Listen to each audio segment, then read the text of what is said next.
우리 수요 오전 예배가 이제 3주 동안 중보기도 세미나를 하면서 진행하게 되는데, 강사는 저입니다.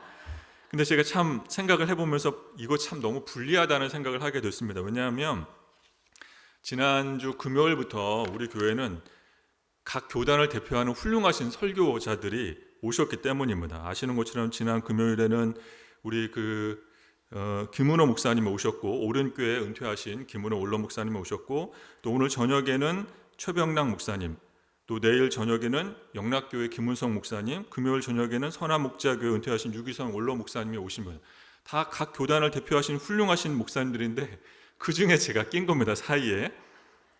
제가 얼마나 마음이 복잡한지 제가 막 손도 떨리고 지금 그렇습니다.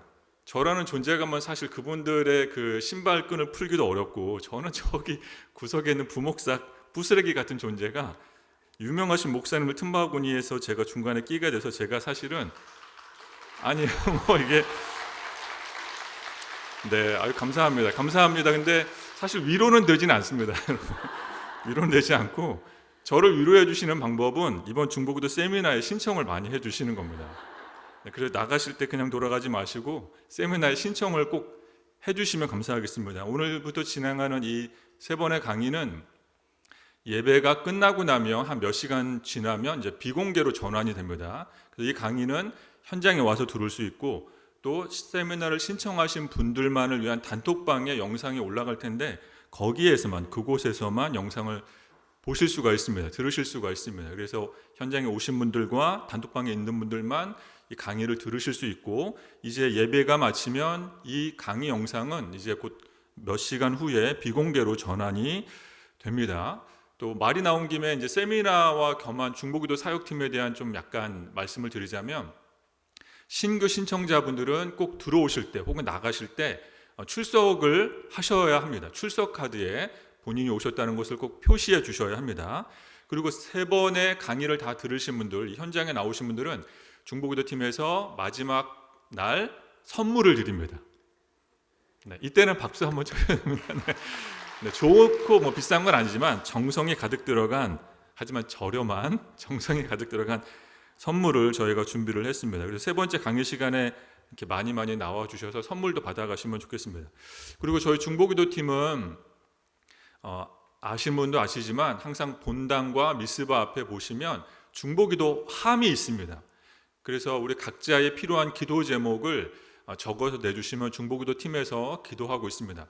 익명으로 내셔도 괜찮습니다. 저희는 항상 기도 제목 낸 것을 비밀로 해서 기도하고 있습니다. 만약에 기도 제목을 적어냈는데 어떤 중보기도 팀 멤버가 이것을 놓고 기도하다가 기도 카드를 적어내신 권사님 집사님을 향해서, 아이고 권사님 집사님 제가 기도하고 있어요 라고 아는 척을 한다면 저에게 꼭 신고해 주시길 바랍니다.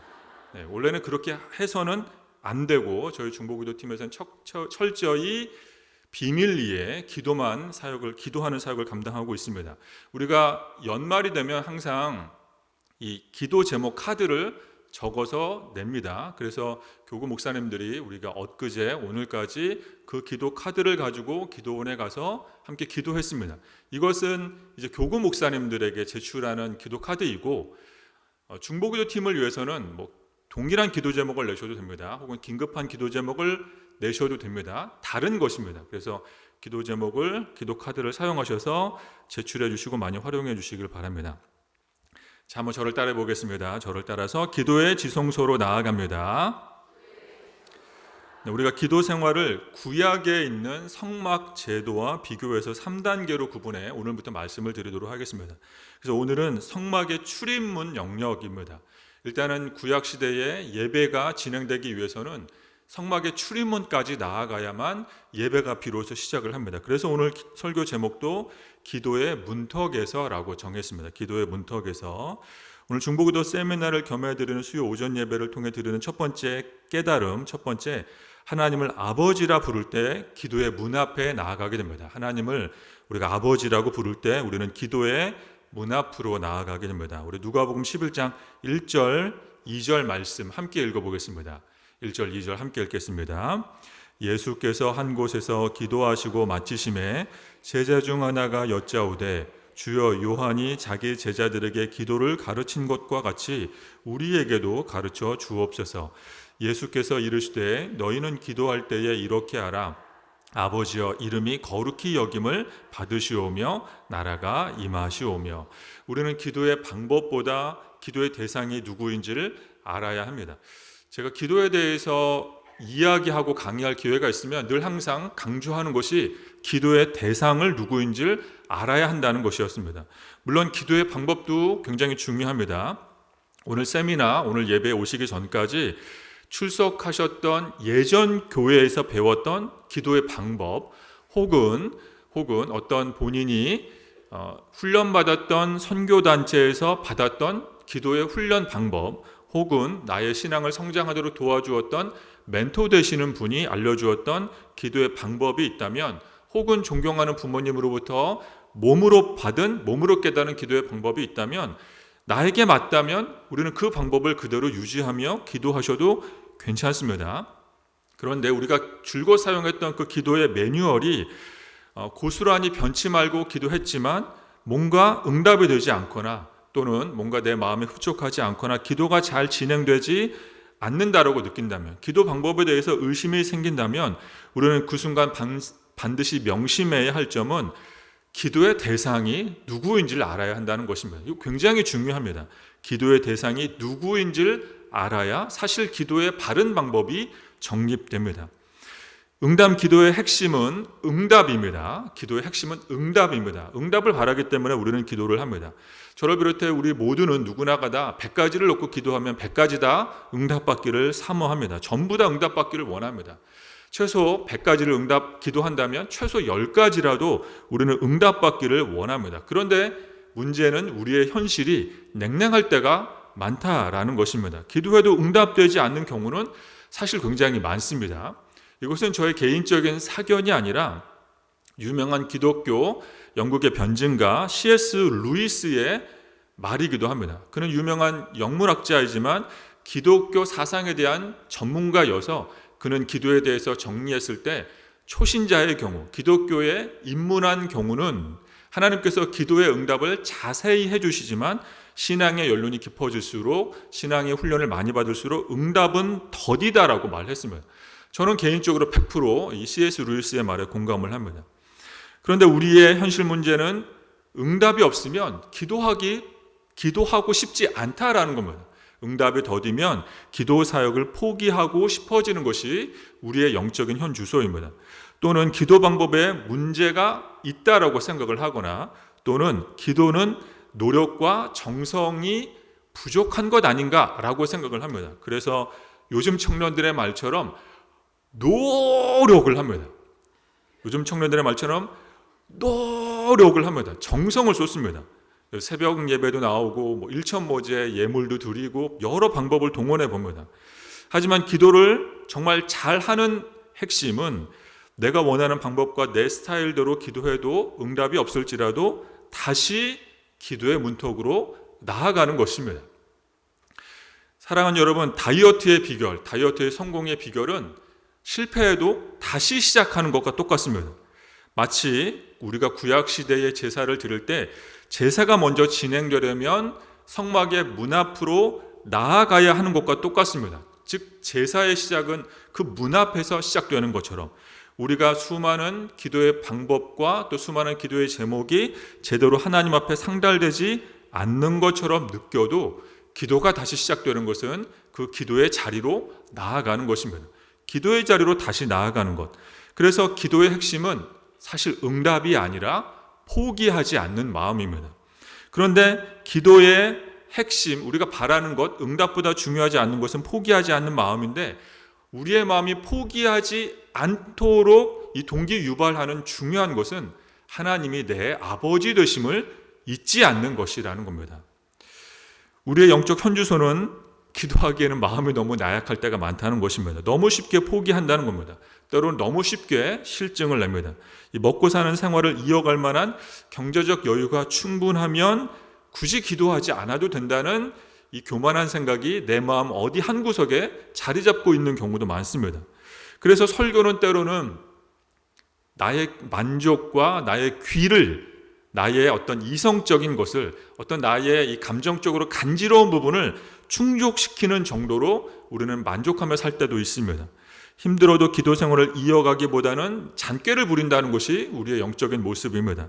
기도가 잘 되지 않을 때, 기도의 방법을 잘 모를 때, 기도 정말 어떻게 하는 건지 잘 모를 때, 눈앞이 깜깜할 때 우리는 바로 누가복음 11장 1절의 제자들의 상태와 비슷한 것을 알 수 있습니다. 누가복음 11장 제자들이 이렇게 예수님께 말을 하고 있습니다.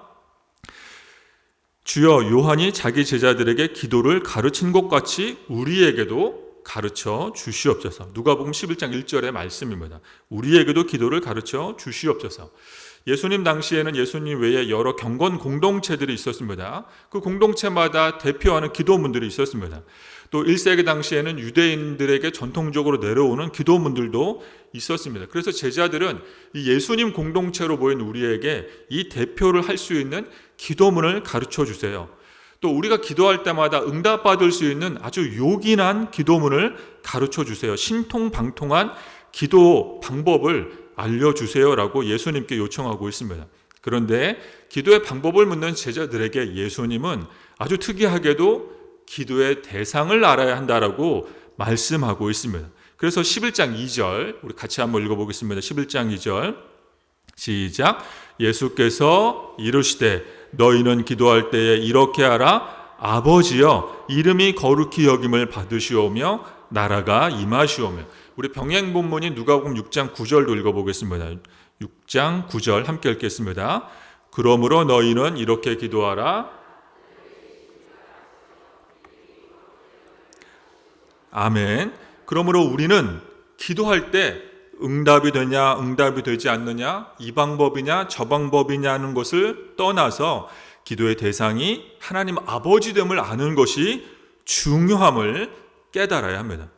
이것이 왜 중요하냐면 우리가 습관적으로 하나님을 호명할 때 하나님 아버지라고 말하지만 하나님이 내 아버지가 되신다는 것을 깨닫는 게 왜 중요하냐면 기도가 잘 되지 않을 때, 기도의 방법을 모를 때, 또 기도할 때 어떻게 시작해야 될지 모를 때, 기도의 응답이 더디기만 할 때 기도의 돌파구는 우리를 기도의 그 문 앞으로, 구약시대의 제사장이 예배드릴 때 많은 사람들이 그 성막과 지성소의 문 앞으로 나아오는 것처럼 똑같은 역할을 하는 것은 우리가 하나님을 아버지라고 부를 때 그 기도의 문이 열리기 때문입니다. 하나님을 아버지라 부를 때, 하나님을 아버지라고 부를 때 우리는 기도의 문턱으로 나아가는 것입니다.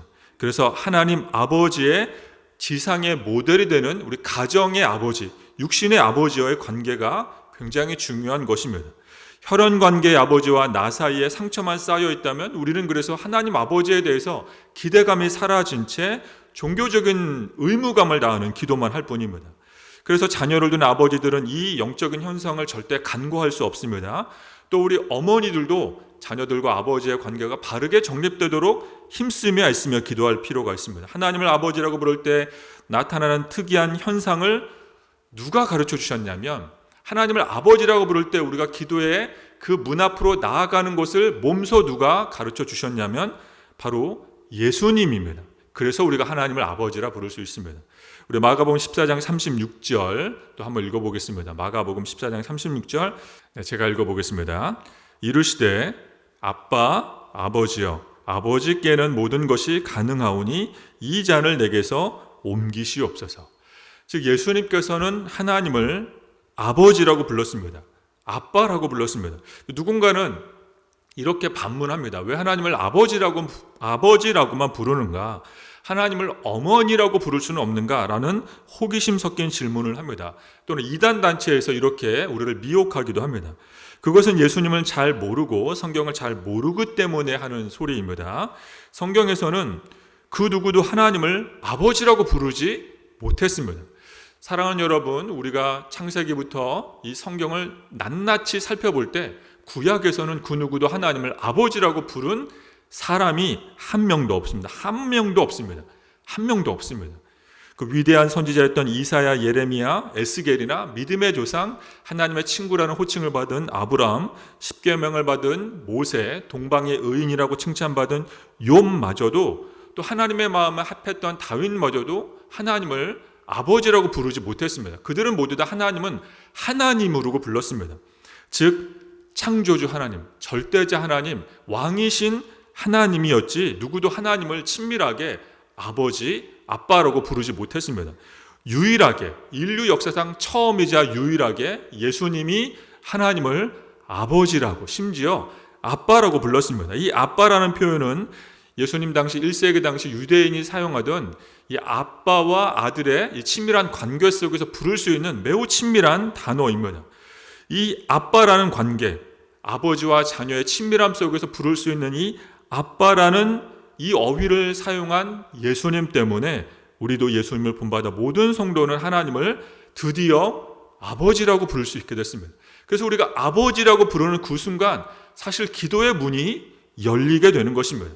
우리가 하나님을 아버지라고 부를 수 있는 영적인 특권을 저와 여러분은 하늘로부터 부여받은 것입니다. 할렐루야, 할렐루야.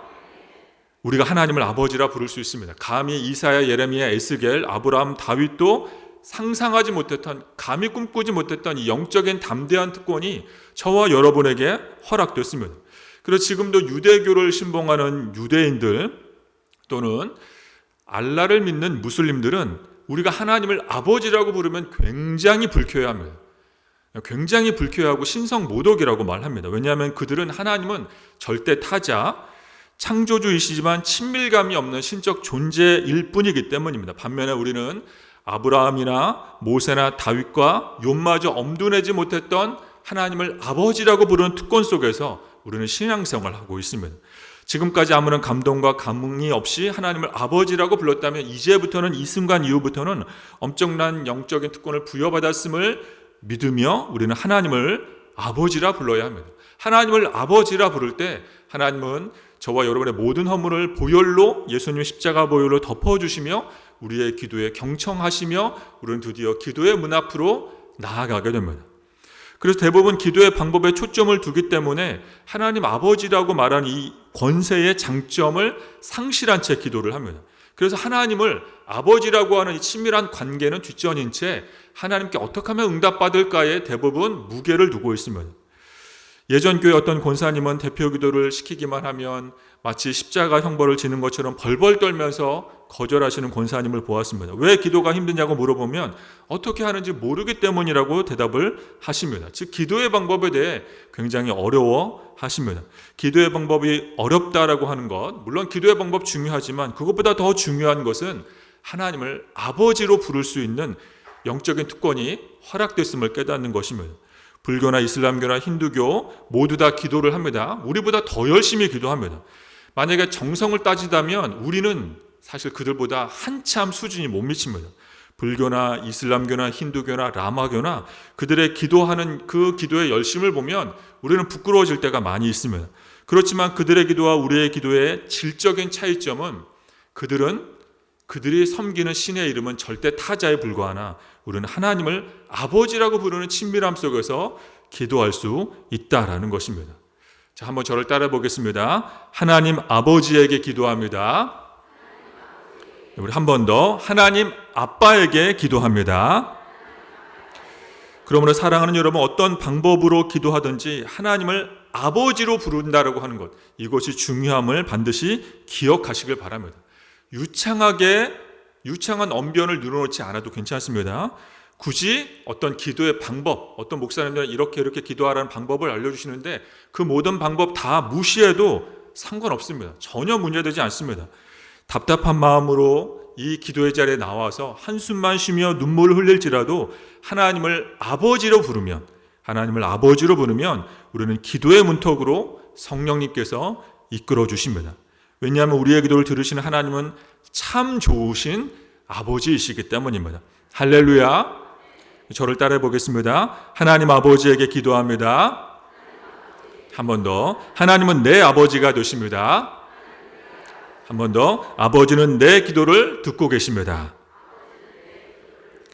그러므로 하나님을 아버지라고 부르는 모든 분마다 하나님께서 위로해 주시며 응답해 주시고 항상 동행해 주시기를 간절히 축원합니다. 오늘 기도의 문턱에서 두 번째 깨달음, 하나님 아버지에게 우리는 일용할 양식을 구할 수 있습니다. 하나님 아버지에게 우리는 일용할 양식을 구할 수 있습니다. 우리 누가복음 11장 우리 2절과 3절 읽어보겠습니다. 2절과 3절 시작. 예수께서 이르시되 너희는 기도할 때에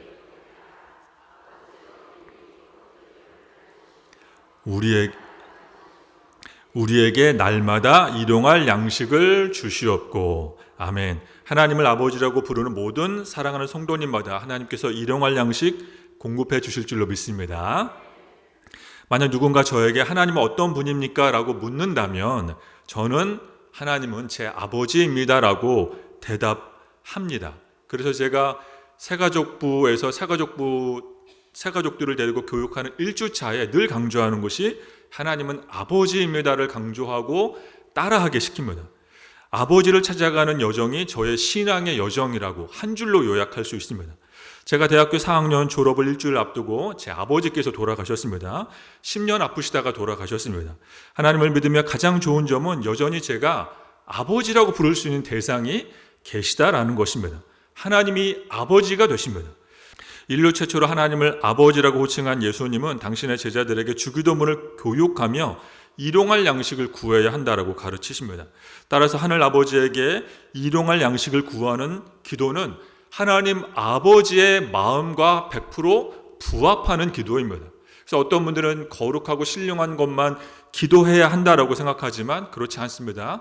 우리의 삶에 아주 자잘하고 세세한 일용할 양식과 연관된 부분들은 우리가 하나님께 담대히 기도할 수 있습니다. 그럼 우리에게 이런 질문이 생깁니다. 일용할 양식이라고 하는 것이 무엇인가? 라는 질문이 자동적으로 생깁니다. 예수님 당시에 1세기 유대 사회에서 일용할 양식의 의미는 단순히 음식을 내 입속에 넣는 행위로 제한되지 않습니다. 단순히 한 끼를 먹는 것이 일용할 양식이 아닙니다. 이 다이어트 만능 시대의 일용할 양식은 어쩌면 기피할 대상일 수도 있습니다. 나 일용할 양식 필요 없고 영적인 것만 필요해라고 생각할 수도 있습니다. 그러나 일용할 양식은 영의 양식만을 생각하는 것도 아니고 단순히 한 끼의 음식만을 생각하는 것도 아니라 1세기 당시에 일용할 양식을 얻는 것은 인간관계의 총합적 단어, 정신력과 육체 노동이 농축된 복합 행동이 일용할 양식입니다.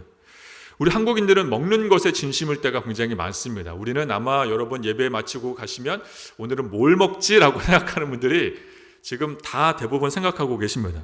어떤 분은 유명 관광 지역에 다녀와서 친한 친구에게 유럽에 어딜 갔더니 어디가 멋있어? 동남아시아 어딜 갔더니 어디가 멋있어? 어딜 가면 사진 예쁘게 나와? 어느 도시가 참 전통적인 유서가 깊어라고 말하면 그 얘기를 듣는 분들은 대부분 이렇게 질문을 하십니다. 그럼 거기 맛집은 어디야? 만약에 우리가 여행을 갔을 때 맛집 검색에 실패하면 우리는 여행에 실패했다고 생각하는 민족이 우리나라 사람들입니다. 어떤 교회에서 서울 토박이 성도님, 제주도에서 올라온 성도님, 전라도에서 올라온 성도님, 강원도에서 올라온 성도님이 대화를 이어가다가 역시나 먹을 것으로 대화가 이어졌습니다. 그런데 이 먹을 것의 소재가 순대였습니다. 순대. 서울 토박이 성도님이 이렇게 말합니다. 나는 순대를 고춧가루에 찍어 먹어. 그러자 제주도, 전라도, 강원도, 경상도 출신의 성도님이 깜짝 놀라는 것입니다. 아니 어떻게 순대를 고춧가루에 찍어 먹어? 전라도 출신. 무슨 소리야? 순대는 초고추장에 찍어 먹어야지.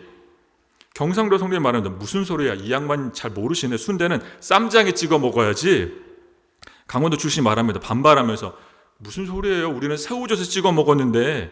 마지막으로 제주도에서, 여러분 제주도는 순대를 어디에 찍어 먹는 줄 아십니까? 제주도 출신 분이 이렇게 말합니다. 순대는 초고추장, 쌈장, 새우젓에 먹는 게 아닙니다. 순대는 간장에 찍어 먹어야 합니다. 각 지역마다 순대를 먹는 방법이 다릅니다.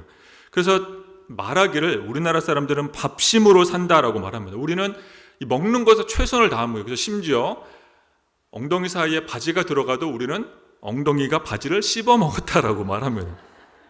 반면에 유대인은 평화를 염원하는 특징이 있습니다. 왜냐하면 그들은 오랜 역사 동안 안에 나라를 빼앗기고 침략당하는 특성이 있기 때문입니다. 물론 우리나라 사람들도 많은 외세 침범이 있었습니다.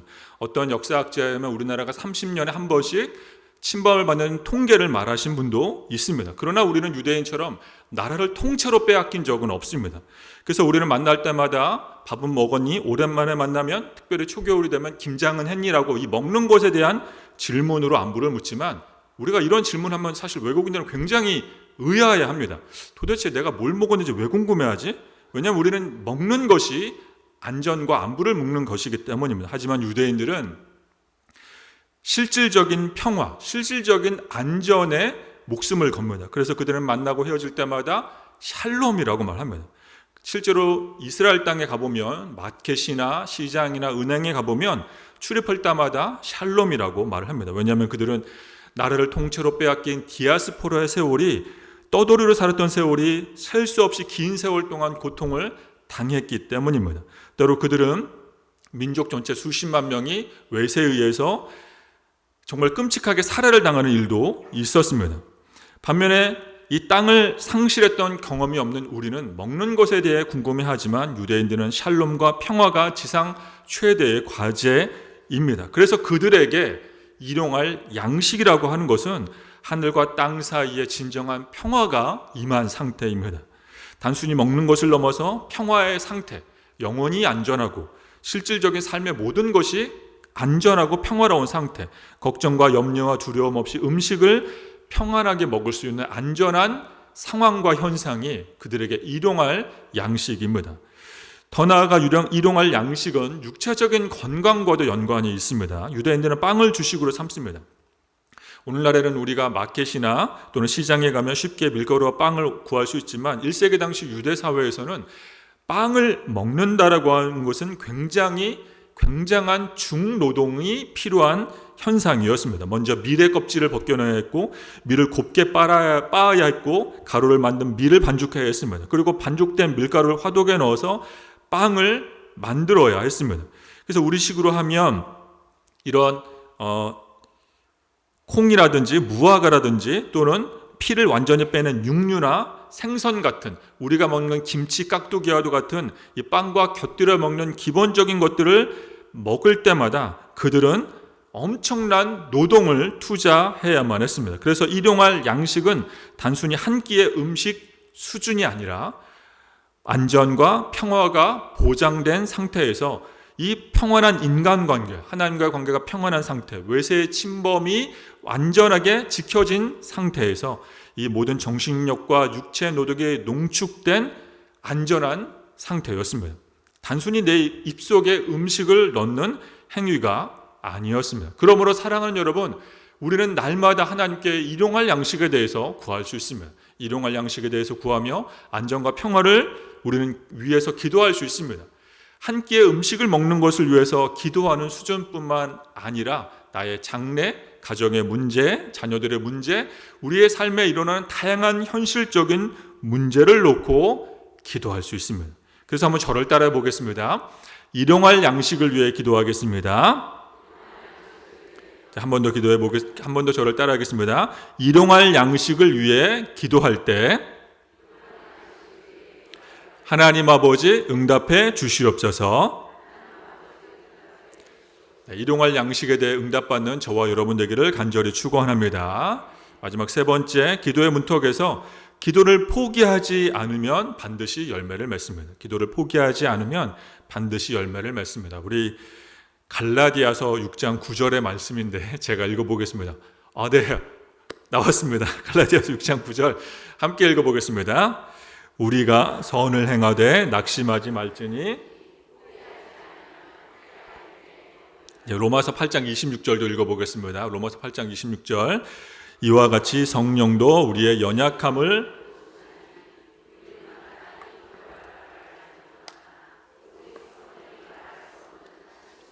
우리를 위하여 친히 간구하시느니라.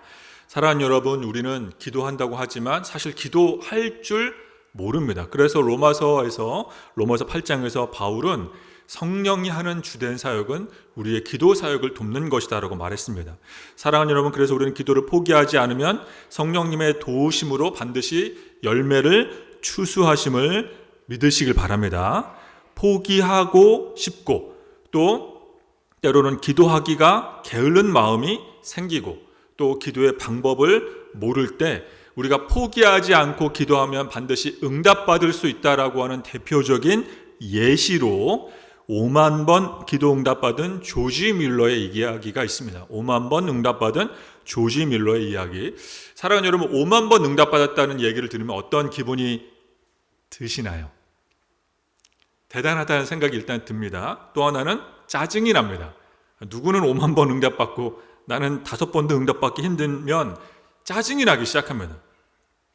조지 밀러가 응답받은 비결은 이 사람은 응답받을 때까지 기도했기 때문에 응답이 된 것입니다. 다시 한번 말씀드리면 조지 밀러가 5만 번이나 응답받은 비결은 이 사람은 응답받을 때까지 기도했기 때문에 5만 번이나 응답을 받은 것입니다. 그러니까 기도는 포기하지 않으면 하나님의 방법과 때에 따라서 반드시 응답받게 되어 있습니다. 이 사람의 대표적인 기도 응답의 예화 중에 하나, 조지 밀러는 어릴 적부터 친했던 5명의 동네 친구들이 있습니다. 그런데 이 5명의 친구들이 예수님을 믿지 않았습니다. 교회를 다니지 않았습니다. 그래서 조지 밀러는 어느 날 이 5명을 위해서 기도하기 시작합니다. 조지 밀러가 이 5명의 영혼 구원을 위해서, 친구들을 위해서 기도했을 때 한 사람, 두 사람씩 믿기 시작합니다. 시간은 걸렸지만 계속해서 회심하고 교회를 나오는 친구들이 늘어났습니다. 그런데 나머지 2사람이 끝까지 고집을 부리고 있었습니다. 이 5명 중에서 3명은 조지 밀러의 기도가 응답받아서 이제 회심하고 개종해 교회를 출석하게 됐는데 2명은 끝까지 고집을 부렸습니다. 그리고 이제 조지 밀러는 노년이 되어 시름시름 병석에 알아 눕게 됐습니다. 하루는 그는 있는 힘을 다해서 주변 사람들에게 나의 마지막 설교할 수 있는 날을 허락해달라고 부탁을 합니다. 그래서 조지 밀러는 자기 인생의 마지막 힘을 다해 간절한 마음으로 강단에 서서 최후의 설교를 했는데, 놀랍게도 조지 밀러가 마지막 설교하는 그날 그의 친한 친구 4번째, 5명 중에 4번째 친구가 그 자리에 참석해 조지 밀러의 설교를 듣고 회개하고 예수님을 믿게 됩니다. 근데 마지막 한 명은 끝까지 예수님을 부정했습니다. 그리고 조지 밀러가 세상을 떠났습니다. 천국에 입성했습니다. 그리고 그 후에 그때까지 안 믿고 있던 한 친구는 밀러의 죽음의 소식을 듣게 됐는데, 특별히 조지 밀러가 친했던 친구가 자신을 위해서 52년 동안 기도했다는 얘기를 듣습니다. 조지 밀러가 52년 동안 기도했습니다. 그러자 그 이야기를 들은 친구는 결국에는 마음문이 열리고 예수님을 믿게 됐습니다. 그리고 그는 장소와 때가 허락할 때마다 많은 사람들 앞에서 이렇게 간증을 했습니다. 조지 밀러 목사님의 기도는 전부 응답이 됐습니다. 그리고 목사님의 최후의 기도 응답이 바로 저입니다 라고 간증을 했습니다. 그래서 한번 저를 따라해 보겠습니다. 하나님의 방법에 따라, 한 번 더, 하나님의 때에 따라 기도 응답은 이루어집니다. 네, 우리 옆 사람들에게도 한번 이렇게 말해보겠습니다. 하나님의 때에 따라 기도 열매를 맺게 됩니다. 하나님의 때에 따라 기도 열매를, 그렇습니다. 하나님의 방법과 때에 따라서 반드시 열매를 출수할 수 있습니다. 내가 원하는 방법과 시기가 아니어도 하나님 아버지의 방법과 시기에 따라 기도 응답이 성취됩니다. 그러므로 사랑하는 여러분, 나의 응답과 때를 내가 원하는 방법과 때가 아니라 하나님의 방법과 때에 따라 맡겨드리는 모든 분들마다 24년 갑진년은 기도 응답의 한 해가 되시기를 예수님의 이름으로 축원합니다. 내용을 정리하겠습니다. 오늘 1강의 내용. 지금까지 기도의 방법이 잘못된 것처럼 생각되어도 괜찮습니다. 먼저 기도를 시작할 때 하나님을 아버지라고 불러야 합니다. 하나님을 아버지라고 부를 때 구약의 제사 제도처럼 우리는 성막의 출입문으로 나아가는 것과 똑같은 영적인 현상이 시작됩니다. 성령께서 우리를 말할 수 없는 탄식으로 도와주십니다. 두 번째, 실생활에 문제를 놓고 우리는 기도할 수 있습니다. 일용할 양식을 위해서 기도할 수 있습니다. 멋들어지고 거룩한 문제, 어떤 우리 교회에 필요한 선교, 예배, 구제 이런 문제뿐만 아니라 실질적인 나의 안전과 가정의 문제, 일용할 양식을 위해 기도하면 하나님께서 응답해 주십니다. 세 번째, 기도를 포기하지 않으면 반드시 열매를 맺습니다. 포기하지 않으면 하나님의 방법과 때에 따라, 나의 방법과 때가 아니라 하나님의 방법과 때에 따라서 기도의 열매를 맺게 됩니다. 이제 설교를 마무리하면서 오늘 설교를 마무리하겠습니다. 제가 부목사로 섬길 때 예전에 교회에 있었던 사건입니다. 제가 이제 섬겼던 교회에는 모든 10명이 넘는 부목사님들이 한 큰 사무실에서 공동 공간에서 사용을 했습니다. 근데 제 옆에 계신 목사님이 계셨는데, 제 바로 옆에 계신 목사님은 저보다 나이도 많으셨고 또 신대원 기수로도 선배였었던, 또 그 교회를 저보다 먼저 이제 부임에 섬기셨던 선배 목사님이셨는데, 이 목사님의 특징은, 죄송합니다, 그냥 넓은 마음으로 이해해 주시면 좋겠습니다. 그분의 특징은 항상 음식을 먹을 때마다 쩝쩝쩝쩝 소리를 내는 게 특징이었습니다. 쩝쩝쩝쩝 계속 소리를 내셨습니다. 근데 뭐 처음에 초반은 제가 후배이고 또 이해할 수 있었지만, 그분과 함께 있는 4년 5년 동안 계속해서 음식을 먹을 때마다 쩝쩝쩝 드시는 겁니다. 근데 더 정말 저를 약간 좀 예민하게 만드는 건, 제 바로 옆자리에서 사무실에서 간식을 종종 많이 드셨는데 그때마다 똑같이 쩝쩝쩝. 그래서 제가 정말 어느 날은 정말 힘들다라고 생각이 들었습니다. 하지만 저는 단 한 번도 그 목사님에게 그 부분에 대해서 지적하지 않았습니다. 저는 혼자 그냥 참고 있었습니다. 한 번도 감히 저는 그 부분에 대해서 말을 하지 않았습니다. 근데 한 번은 주일날에 역시나 그 목사님께서 제 옆자리에서 아주 강력하고 더 센 소리로 쩝쩝 계속 소리가 들리는 것입니다. 그래서 저는 마음속으로 오늘 이 선배 목사님이 좀 심하신데 오늘은 뭘 저렇게 맛있게 드시나. 그래서 제가 정말 따지고 묻기 위해서가 아니라 정말 호기심에 일어나서 옆자리를 쳐다봤는데 깜짝 놀랐습니다. 정말 깜짝 놀랐습니다. 왜냐하면 목사님은 온데간데 안 계시고 목사님의 아들내미가 앉아서 먹고 있었기 때문입니다. 목사님의 아들이, 초등학생 다니던 그 아들이 아버지를 닮아서 똑같이 음식을 소리내면서 더 큰 소리로 간식거리를 섭취하고 있었습니다. 즉 아들은 아버지를 닮아서 음식을 섭취할 때마다 소리내는 습관이 들었던 것이죠. 부전자전, 피는 못 속이는구나 라는 생각을 하게 됐습니다. 사랑하는 여러분, 천지의 창조주, 온 우주와 삼라만상과 미생물까지 만드신 조물주, 또 유대교와 이슬람교, 또 철학에서는 말하는 이 절대 타자, 전능자가 우리의 아버지가 되십니다. 믿으십니까? 우리의 아버지는 우리의 기도를 들으시고 응답하시고 사용하심을 믿으십니까? 하나님께서 왜 우리의 기도를 들으시고 응답하시냐면, 그분은 저와 여러분의 아버지이시기 때문입니다. 그리고 우리는 예수님을 닮아가는 크리스찬입니다. 예수님을 닮아가는 크리스찬. 그래서 우리가 하나님을 아버지라 부르며 기도할 수 있습니다. 예수님께서는 하나님을 아버지라 부르며 기도하고 있습니다. 그래서 우리가 예수님 닮아가며 하나님을 아버지라 부르며 기도하는 것입니다. 그러므로 오늘 우리 시간, 우리에게 향한 이 아버지 하나님의 지대한 관심과 사랑을 하나님을 아버지라 부르며 찬양하며 기도의 문턱으로, 기도의 출입문으로 함께 나아가도록 하겠습니다.